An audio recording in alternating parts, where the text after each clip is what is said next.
I think it's safe to say that our luck has officially turned around, guys. We are back, baby. We are fucking back. We're back. Yeah. Classic. We are back. We are back.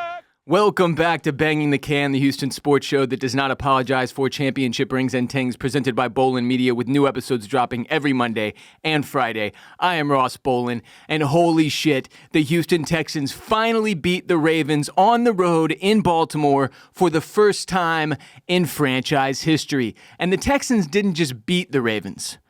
They bent the Ravens over a barrel and showed them the 50 states. They took them out back and made them pick their own switch. They sat them in the cuck chair in the corner and made them watch. 44-10 win, more than double the total yardage that the Ravens were able to achieve offensively. 0 turnovers to their 3. Season is back on, everyone. Get back on the bandwagon. There's plenty of room. Back on the bandwagon. Season back on. And I don't want to hear shit about, the Ravens didn't have Lamar Jackson. You know how many games our team has played without a competent quarterback over the years? All those losses counted. These are Houston Texans fans you're talking to, player. The only 2 really good quarterbacks we've had in franchise history before CJ Stroud were Matt Schaub and a sexual deviant who had a penchant for tiny towels and harassing Instagram masseuses. Oh, our 2-time MVP QB was hurt, so we have an excuse. Shut the fuck up and hold this L. Time for me to rattle off some arousing stats. So if you're in public, go ahead and preemptively tuck your wiener or put a small towel in your panties. CJ Stroud went 23 for 27 through the air. Only 4 incompletions, 244 passing yards, 4 touchdowns, 0 interceptions, 143.9 passer rating. Woo! This was the second best game of CJ Stroud's career in terms of QBR and expected points added, aka EPA. 85.2% completion rate, 9 yards per attempt. The offensive line, which we have been ruthlessly shitting all over for, years now, has clearly begun to gel. CJ had clean pockets all game. Shout out to the offensive line, who was dominant. Stroud was pressured just 6 times the entire game, the second lowest in any game of his career. Don't let him get in his zone. Don't let him get in his zone. He's definitely in his zone. Through 5 games, CJ Stroud has a passer rating of 102.1. For comparison, MVP Josh Allen has a passer rating of 108.4. CJ has 1,076 yards through the air. Allen has 1,217 yards. CJ has 8 passing touchdowns. Allen has 9. CJ has 3 interceptions. Allen has 2. Hard not to feel pretty good about those comparisons, considering the disgusting 0-3 start this team and CJ Stroud endured. Huge credit to rookie offensive coordinator Nick Kade, who at one point in this game, a graphic popped up on the screen that said, in the first 37 drives of this season, the Texans scored 3 touchdowns. In the last 6 drives, they've scored 4 touchdowns. Kade seems like he's figuring it out, or should I say Kade and CJ seem like they're figuring it out together.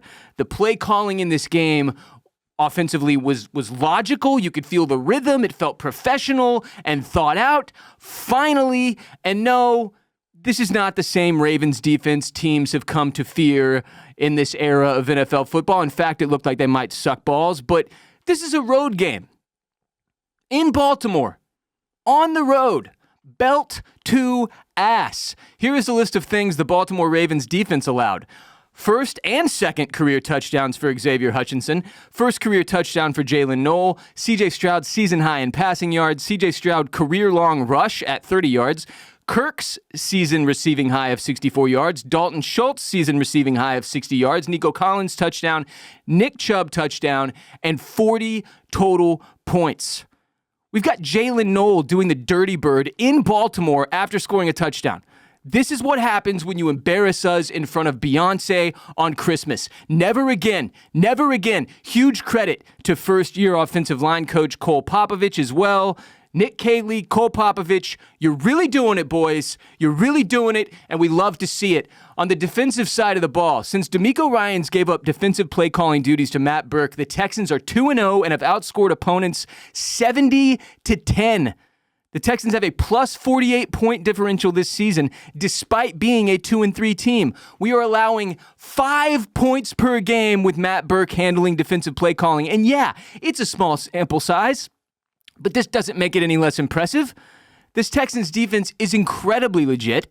Derrick Henry, who was averaging like 320 yards on the ground per game against the Texans in his career, had 15 rushing attempts for 33 yards, averaging 2.2 yards per carry with a long run of 7.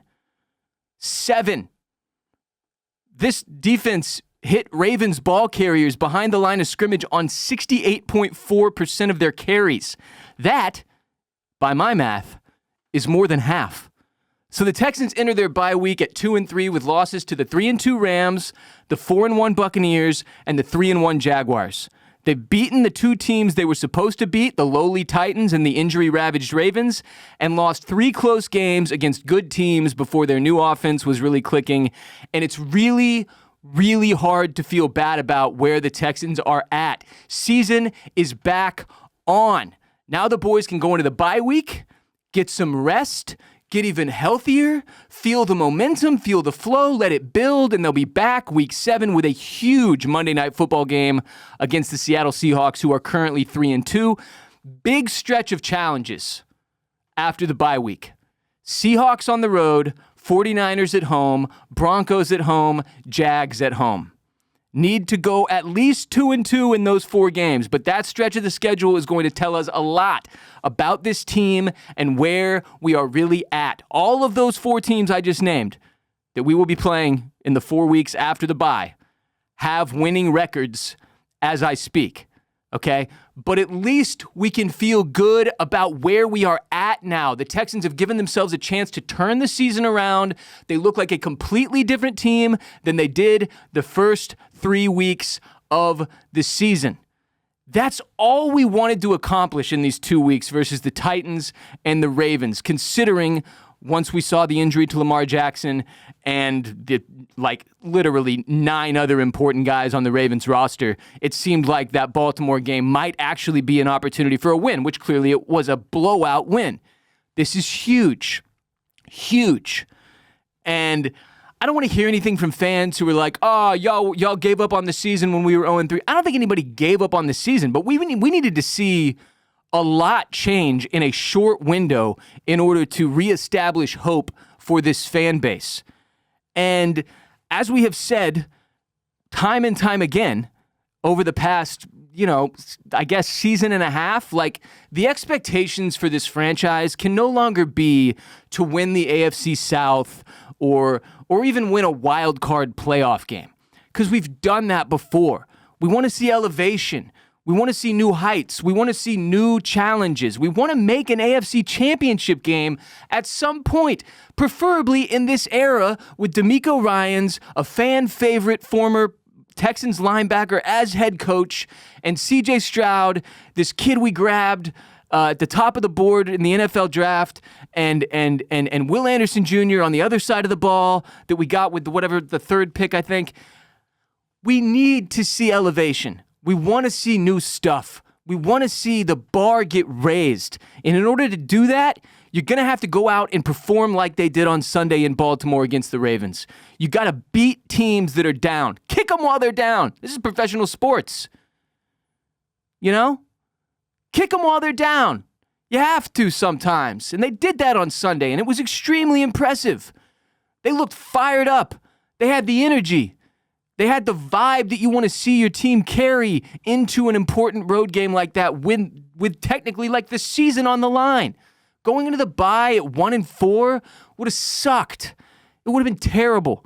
It would have been a really bad feeling. We completely avoided all of that negativity. Such a huge, huge momentum shift here for the Texans over these last 2 weeks, where we went from being one of the laughingstocks of the league with all the talking heads being like, what's wrong with the Texans? Big problems in Houston. People using the stupid Houston, we have a problem quote. I think I even used it. We did look like we had a problem.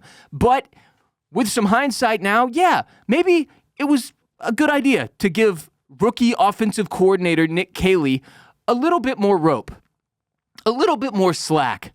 Let him cook. Let him and CJ get to a place where they feel more comfortable together. All that body language we were bitching about with CJ Stroud the first 3 weeks was completely gone on Sunday. He looked happy again, joyful. And I can appreciate that when you're winning and things are going well, it's easier to get in that zone. But if there's one thing I'll say for CJ about this week that's not necessarily a critique, but it's advice, try to harness that and take it into every game, man. And just because things are going poorly at the front of the game or at the beginning of the game or in the first quarter or in the first half doesn't mean you have to fucking sloop down into this shitty headspace. Just stay positive. You can clearly do it. If there's another critique I have as far as Nick Caley's offense and what they were able to accomplish this game, go deep more often, man. Take some deep shots, especially when you've got momentum and a lead. There's no need to be too conservative. We've seen too many conservative play callers in the history of this Texans franchise. Open it up a little bit.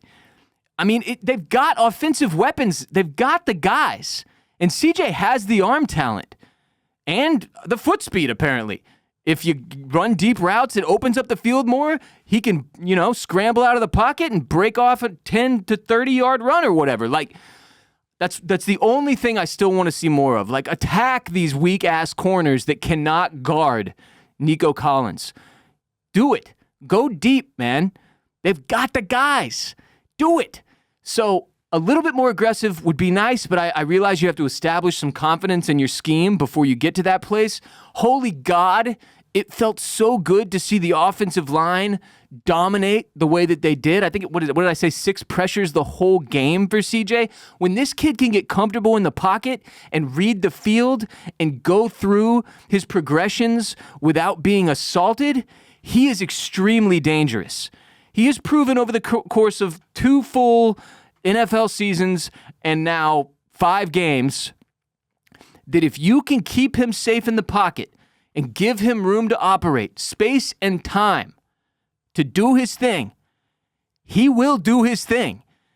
And it's just a matter of making that offensive line gel week over week over week, and it looks like that is happening. Now, it would be easy to overreact to this Ravens beatdown, but we do have to keep things in perspective. And obviously, this was a very injury-ravaged Ravens team, and Lamar Jackson being out alone makes it a completely different ballgame. I'm not saying there's any excuse for them getting the shit kicked out of them the way they did at home. And like I said at the top of the show, it's not like we haven't been there before, time and again. So it's not an excuse, but just in terms of the Texans being real with themselves in the mirror, you went out, you handled your business, you did what you had to do. That's great. And you got to give yourself a ton of credit for that, no doubt. But at the same time, you got to look forward on the schedule and see what's coming down the barrel after the bye week and get really, really serious, knowing there is healthy competition coming. Whatting? Coming. They're coming. And we need to be ready for that. So I hope the bye week just goes to further enforce the momentum that this team has been building through their first 2 wins of the season. This most recent one being a really big one that I think shocked a lot of people and showed the NFL and the other fans that the Texans are still here. They're still here. They're not at a level yet where anybody has to respect them as legit. You got to have a winning record first for that conversation to even start, which hopefully, a few weeks from now we'll have. But they're in a good place. We can feel like we're in a good place. This season is salvageable. We're not having to go into the bye 0-5 or 1-4. We're 2-3. That is not that bad. Shit happens. In this weird early bye week that I don't know that we've had one of those in a while. I can't remember, honestly, off the top of my head when our bye was last season, but I want to say it was late. I think it gives you an opportunity to just get in there and fucking focus on continuing the momentum that you established there in Baltimore. This was super impressive, man. That was like what I've been waiting for, to see a game where we look like a professional football team who actually knows what they're doing with real leadership that's terrifying on both sides of the ball. We've seen what the defense is capable of, and goddamn, turns out they're capable of a lot. I mean, it might be the best defense in the NFL. All 3 takeaways against the Ravens were impressive as hell, and they're flying to the football. The swarm is back on. We're swarming again. It feels good, man. It feels really, really good. This is such a better way to start the week on Monday, talking like this, than having to sit here and berate the entire team for underperforming. Because it's so frustrating when you've seen what a team is capable of, like we have seen over the past 2 seasons, and then for them to come out and be such a dud the first 3 weeks. It was morale shattering. Anybody who didn't feel down after that 3rd L in a row, there's something wrong with you. You're robotic. It was awful. So to recover the way that they have shows a lot about this team. These guys could have just laid down and died. And they didn't do that. They stepped up. They took care of business. They've salvaged the season and put themselves in a position where going into the bye week, they can feel good about their team and their teammates and the energy in the locker room and their coaching staff. And they can all start to buy in a little bit more to each other and gel a little bit more week over week. And that's what you need in the NFL. You need week-to-week growth, progress, momentum, gelling, chemistry building. And the Texans currently have that. So for all the crap we gave DeMeco Ryans and Nick Caley in particular through the first 3 weeks of the season, you have to give them just as much praise for what they have accomplished over these last 2 weeks. This has been an impressive little stretch here to go into the bye, an all-important game where the pressure could have eaten them from the inside out, but they came out and they were killers. They had a killer mentality. They saw injured prey and they pounced.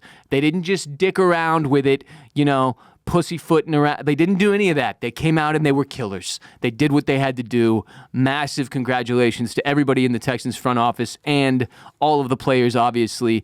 Especially feel good for C.J. Stroud to have what statistically was the second best game of his entire career so far on the road in Baltimore, where he had failed to ever I don't think he had scored a touchdown against the Ravens, period, much less in Baltimore. So to have 4 touchdown passes and 4 incompletions in this game, man, it was cool to see. Feels so great for him, for CJ. Because this team, as we know, will go as far as that man can take us. And if that man can come in and lock in and play as focused as he did on Sunday, we're going to have a lot of fun the rest of the season. The NFL is a really weird league, difficult to judge week to week. And the Texans, through the first 3 weeks, looked dead in the water. And now, through 5 weeks, they look alive and well. And that's all we wanted going into the bye, and we got it. By God, we got it. Season is back on! That will do it for today's show. Remember, we have new episodes dropping every Monday and Friday on all the podcast platforms, as well as youtube.com/@bangingthecan. If you are watching on YouTube right now, hit the subscribe button. I demand it. Do it now. Hit the like button. Turn on notifications so you know every time we drop a new video. And leave a comment below. What was your favorite play you saw this game? Tell me in the comments section. The best moment from this Ravens matchup. Hit me with it in the comments section on YouTube. If you're watching on Spotify or listening on Spotify, give us a 5-star rating. That helps our show grow. If you're listening on Apple Podcasts, give us a 5-star rating. Write a couple sentence review about why you like Banging the Can. That goes a long way to helping us grow as well. Share the most unapologetic sports show in Houston existence with your friends and family. Follow us on social media at Banging the Can on TikTok, Instagram, Twitter, and Threads. I'm Ross Bolen. You can follow me on Twitter and Instagram at WRBolen. I'll be back Friday, probably just to gloat some more. Until next time, H-Town, stay down.